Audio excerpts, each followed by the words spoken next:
Welcome back to Magic Customs. We're going to do a really quick how to fix your pedal on your SD4050Pro. People are under the impression that the SD4050Pro pedal is only an on-off switch. It is not designed that way. It is a wiring flaw in the pedal. Simder reached out to me. They said, hey, you're pretty good with that kind of thing. Can you look at that for us? And I said, you bet. I already fixed it. All right, here's what you need to do first. Let's just go through the wiring, and then we'll go through how it works. And I'm going to show you how to fix your pedal. You guys are going to love this. The Simder pedal has two connections. It has a 3-pin connection, and it has a 2-pin connection. We don't care about the 2-pin connection. All the 2-pin connection does is turn the switch on and off. Inconsequential, we do not care about that. We are only interested in the 3-pin connector. Now, can you make the change in the connector?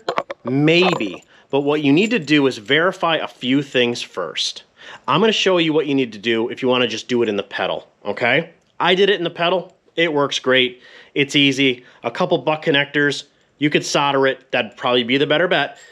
There's a yellow with a green, a blue, and a black. That's all that's in this pedal. To make this work properly, coming out of the original cluster of wires, you have a yellow with a green.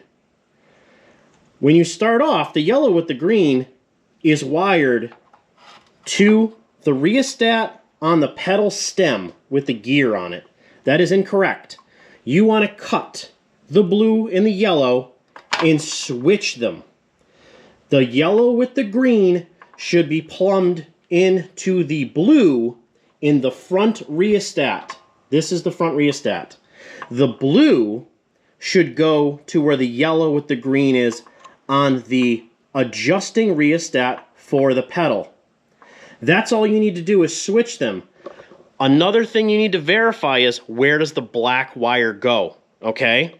Now one black wire comes out of the front rheostat because what it's doing is it's stepping down voltage to feed the pedal rheostat, which it's going to return to the machine. You want to make sure that the black wire coming out of the front rheostat goes into position 3 right here on the rheostat with the gear on it.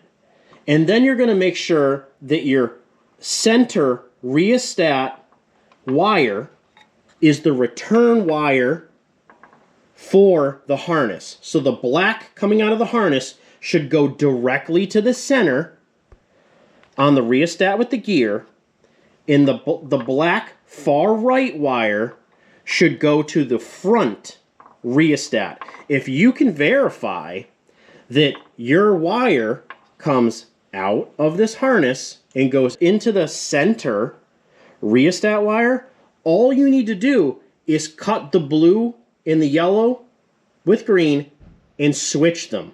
Okay? It's fairly easy. That's it. It works great. I'm going to explain to you how the pedal works now because I don't think the manual is very good at that. This adjustment here limits how much current you can pull with the pedal fully engaged. And then all this does is adjust through the range of what this allots available. I'm going to show you on the machine. This is a 4050 Pro. This is a brand new one. You guys have seen this video. If you haven't seen my video on this, I'm surprised that you haven't. You're going to go to HF TIG. You're going to hit enter. You're going to hit your function button until you get to your pedal, and you can turn your pedal on or off. You're going to turn your pedal on. You're going to hit OK. Now, what it's going to do is you need to let it take the setting. This is what you should see after you do this conversion. If you see 200, you did it wrong. That's incorrect. So what this is going to do is tell you at rest this thing would be like drawing 20 if the switch was made. That switch. The switch is not made. We're not even going to hook up the switch because I just want to show you the voltage adjustment. All right, so we're going to turn this front rheostat up to 10. That gives you 200 amps availability from the machine. If you notice, we're still on 20. So here's what I'm going to do. I'm just going to actuate this with my hand up and down like this. And then you guys are going to watch the screen over here. Now here we go. I'm turning it on. The switch would be made. It's climbing. I'm almost maxed out. That is the pedal maxed out. And I'm gonna go back down. The switch is off. It's back on 20. Now if you say, Dave, I'm kind of pedal happy and I like to stomp it and I need to be regulated down. Here's what you can do. You can adjust this knob, and that's gonna current limit the availability of the switch. So let's go, say, halfway. Watch what's available now when I go all the way through. It's climbing, climbing, climbing. The pedal is maxed out and it's only 77 amps. So you can play with this knob and say, you know, oh, I want whatever. That's 100. If you're 3/4 of the way up, you're about 100 amps. Guys, that's all you need to do to fix this pedal. I know it should have came like that out of the box. Simder knows it, we know it, but let's make it work.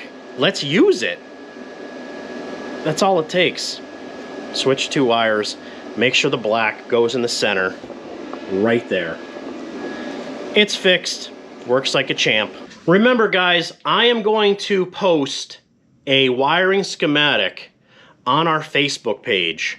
I'll pin it, and I'm also going to post it in the Simder community group so everybody has access to it so you can all make your machines run silky smooth. You guys can follow us on Instagram, Facebook, TikTok, and if this video helped you out, hit that subscribe button, hit that like.